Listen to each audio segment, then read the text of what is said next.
No, there were other church folk. It started out as a drug thing, you know, to get the drugs out the community. Right.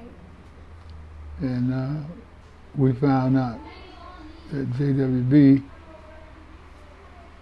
had funds to give us, so we changed the scope of it. So how do you feel about what it's become? Oh, it's fantastic. Yeah. Especially this part of it. I like the fact that we're here to help the kids. Initially, we were routing the kids out of the community who were selling drugs. Mm-hmm. But now, what is it now? What, this? Mm-hmm. Well, I think it's what it needs to be. It's to help the young folks and to help the needy. So, How do you think it helps the adults in the community? well, everybody can't afford food. Everybody can't afford drugs. I know I'm talking about prescription drugs. And so we have an information hotline access where we help people. Mm-hmm. So, there's somebody at the door. That's okay. That's okay. This place is alive. Doing good.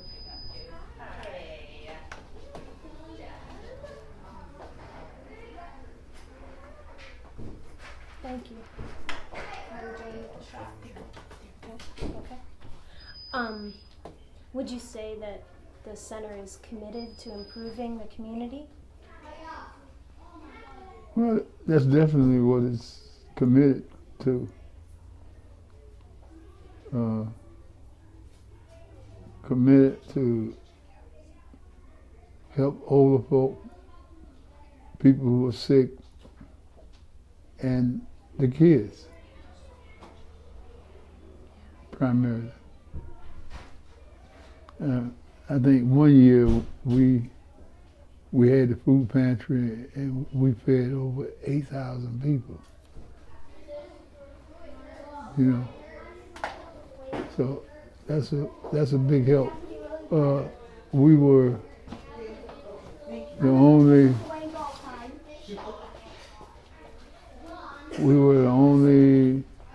what I say, sociable group within Safety Harbor. Really? Yeah. The only one? Yeah, they don't have anybody else. No. No. Still? Hmm? Still? Yeah. And it's still that way. The churches, they have their areas that they work in, and that's good. So everybody works together along those lines, you know. It's community. Hmm? Community. Community, unity. Yeah. I came from up north where when it snows, everybody closes their garage door and nobody talks to anybody. But here, it's not like that. Yeah. I think there's a lot of love in Safety Harbor. What part of north? Pittsburgh, Pennsylvania. Oh, Pittsburgh? You know Pittsburgh? Yeah. Pirates. Yeah, my father, when he ran away from home, he went to Pittsburgh. What year was that? Oh man, I was 11 years old. I'm 75 now. So Pittsburgh was a steel town. Yeah. That's right. Yeah. How did you end up down here? Who? Your dad. Did you come with This him? is where he started at. Oh. So he ran away up north. Yeah, he ran away up north because the judge told him he had something for him if he didn't take care of us, you know. So he left.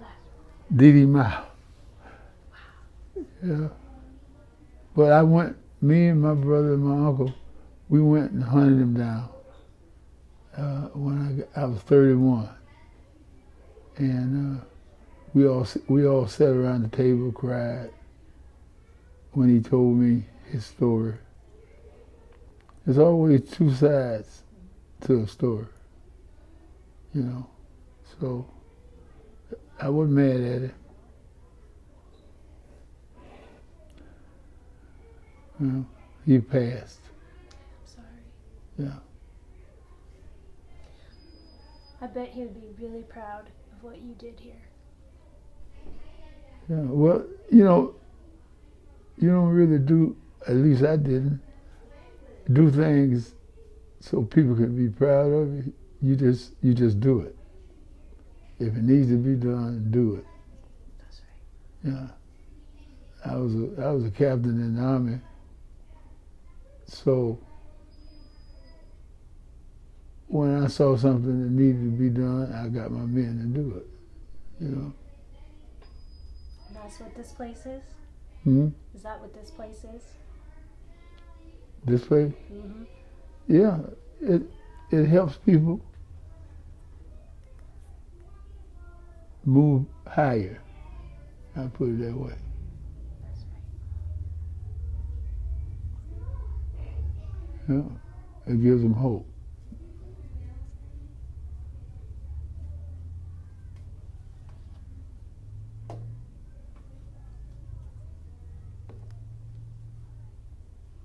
Is there anything else you want to say? Hmm? Is there anything else you want to say? No, not really. I'm bashful. Don't seem like it to me. You're fabulous. Uh, It's wonderful. yeah. I'm so glad you came. That is just a wonderful, wonderful piece. People don't really understand how far along we've come from Shadow and the early days, and I think you've captured it. Just fantastic. Yeah, I was born in Clearwater, in Greenwood Apartments, the ghetto. How many brothers and sisters? 7 sisters and 2 brothers. And you are number 10, 10. but I'm the oldest. So you had to look after everybody, right? Yeah. My mother put the food on. She said, "Tend to this food." And before it got done, I had it all eaten up. So, Did you eat in shifts? no. Everybody ate together? Yeah, everybody ate together. And then we had like 2 bedrooms in those apartments in Greenwood. I had most of my sisters slept together in one bed, and my mother and the baby girl slept in another bed. So it was crowded. So you know what it's like. Yeah, but I was the first person in my family to go to college. Really? And I flew a Cessna 172 and also flew a OH-13 helicopter at Bell. A helicopter? Yeah. Yeah, I went to flight school. You were lucky you survived that So- helicopter. Oh yeah. Talking about auto rotation. Well, I heard that's just 1,000 separate pieces vibrating in tandem. Right? that's about what it is too. That's right. Yeah. Was that easy for you to learn how to fly? Huh? Did you find it easy? No, it was nerve wracking. But I went to Texas for primary helicopter training, and then went to Alabama for secondary.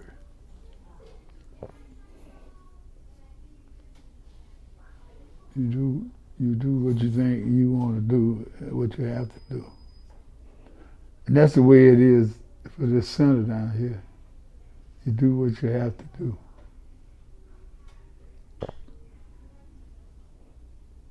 Mm-hmm. I wish we could enlarge upon it. Tell me more about that. Mm-hmm. Like what? Well, I like to see it go to a second floor. That's what I would like to see. But I've had 2 open heart surgeries. I had a kidney transplant. The kidney finally died, Really? so I had to go back on dialysis. And that's just the way it is, you know. But the kidney lasted 18 years. And I thank God for that, you know. So 2 floors, and what would be upstairs? Offices Offices for what? For what? for staff. For staff. If we had a benefactor like Jacobson, he donated a lot of money to the hospital. Here we are, right here next to him. And he won't give us nothing. No, given? No. Huh? Really?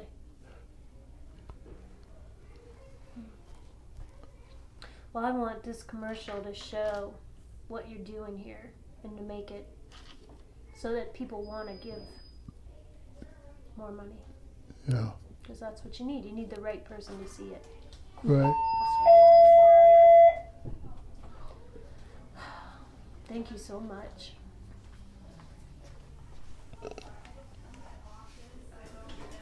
And now I feel like I know you, and when I see your name out there, I'll remember that I got to meet you. Oh, yeah. Thank you so much for coming. Mm-hmm. And thank you for what you did for this community.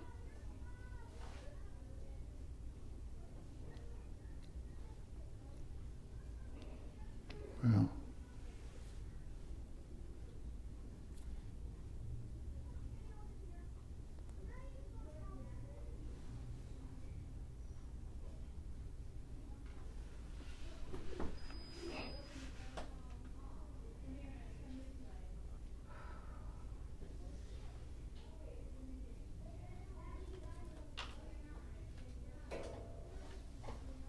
I have a question.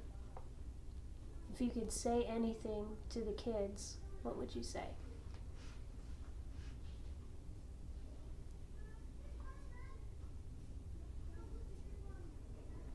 I would say something that I heard another gentleman say on the program Create, and that would be, don't worry about who you are today, but who do you want to be tomorrow? That would be the question that I would put forth to them. You know, what you are today, I won't say it doesn't matter, it does, but what you want to be tomorrow? What do you want to be tomorrow? And that's what you look forward to, that's what you work towards. We have a young lady in our church. She went to University of South Florida. Very intelligent young lady. And she's a pharmacist now. Okay? But we used to tell the kids in church, strive towards bettering yourself and helping other people. You know.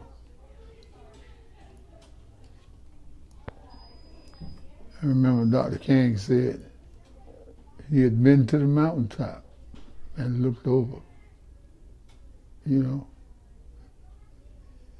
And so that let me know he knew what was coming, you know.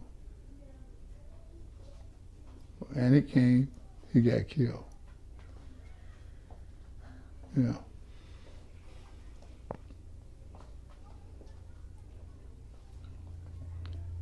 I went to college at Tuskegee Institute.